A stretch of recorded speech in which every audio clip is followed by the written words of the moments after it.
मुंबई की रात हमेशा की तरह जाग रही थी, लेकिन उस रात हवा में कुछ अलग था।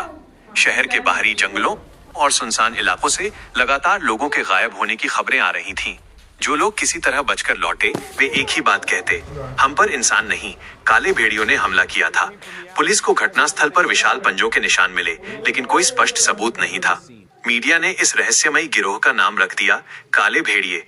अडोगा को शक हुआ कि ये कोई साधारण जानवरों का हमला नहीं, बल्कि अपराधियों की सोची समझी साजिश है। उसने रात होते ही अपना काला सूट पहना, मुखौटा लगाया और अपने वफादार कुत्तों के साथ जांच शुरू कर दी। एक सुनसान गोदाम के पास उसे ट्रकों की आवाज सुनाई दी। वो चुपचाप छत पर चढ़ गया। नीचे दर्जनों हथियारबंद बदमाश काले भेड़ियों जैसे कवच और मुखौटे पहने खड़े थे। उनके नेता का नाम था वुल्फ किंग। उसने वैज्ञानिक डॉक्टर नागर को मजबूर करके विशेष युद्ध कवच बनवाया था, जिससे उसके गुंडे भेड़ियों जैसी ताकत, गति और रात में देखने की क्षमता हासिल कर चुके थे। वुल्फ किंग गर्जा, आज मुंबई हमारी होगी। जो भी रास्ते में आएगा, काले भेड़िए उसे चीर डालेंगे। डोगा ने बिना देर किए हमला कर दिया। ऊपर से छलांग लगाकर उसने 2 गुंडों को गिरा दिया। बाकी बदमाशों ने गोलियों की बौछार शुरू कर दी।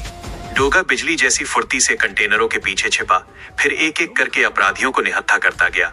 उसके प्रशिक्षित कुत्तों ने भी कई गुंडों को पकड़ लिया, लेकिन तभी वुल्फ किंग ने अपना विशेष कवच सक्रिय किया। उसकी लाल चमकती आंखें और स्टील जैसे पंजे देखकर पूरा गोदाम कांप उठा। उसने एक ही वार में लोहे का दरवाजा तोड़ दिया। डोगा समझ गया कि सीधी ताकत से जीतना आसान नहीं होगा। उसने लड़ते लड़ते वुल्फ किंग के कवच का निरीक्षण किया और देखा कि उसकी पीठ पर लगा ऊर्जा मॉड्यूल ही उसकी शक्ति का स्रोत है। दोनों के बीच भीषण मुकाबला शुरू हुआ।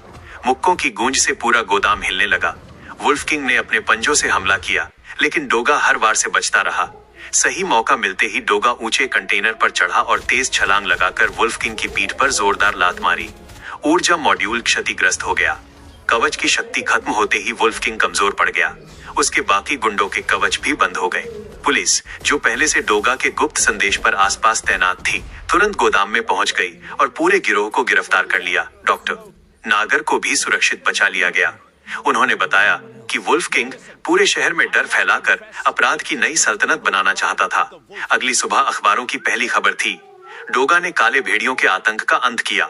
मुंबई के लोगों ने राहत की सांस ली। शहर एक बार फिर सुरक्षित था, लेकिन डोगा जानता था कि अपराध का अंधेरा कभी पूरी तरह खत्म नहीं होता।